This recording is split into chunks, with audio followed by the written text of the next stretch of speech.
evil as old as time spreads like a plague, corrupting the hearts of men.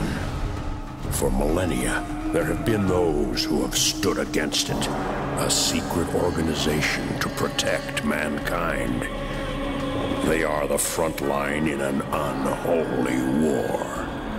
They are the Darkwatch.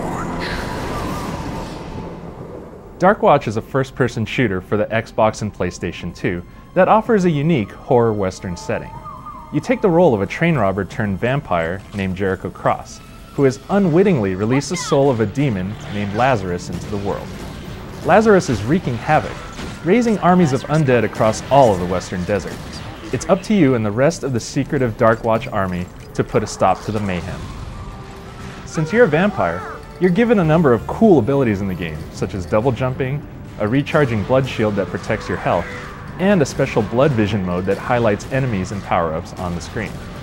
As you play through the game, you'll also come across cursed souls. These encounters give you a chance to release them from suffering or devour them.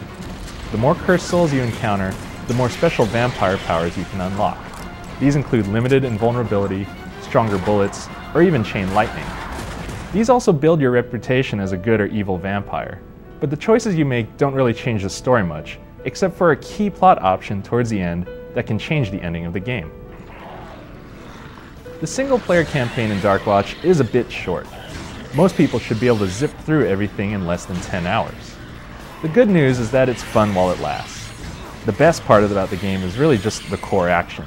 You've got a lot of weapons at your disposal, such as pistols, rifles, and even rocket launchers. All the weapons are satisfying to use, and just about all of them include a powerful melee attack that let you quickly dispose of the weaker enemies.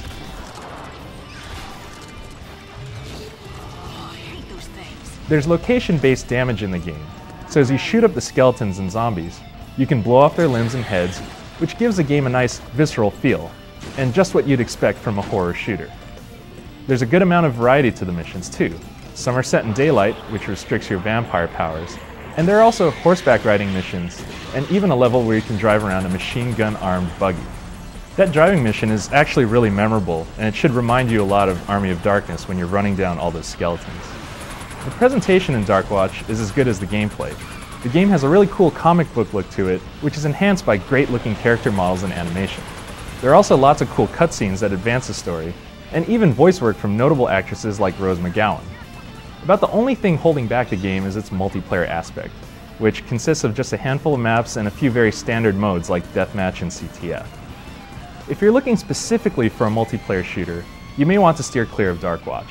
But if you're up for some fast-paced single-player action, in a setting that isn't totally played out, you won't go wrong with this game.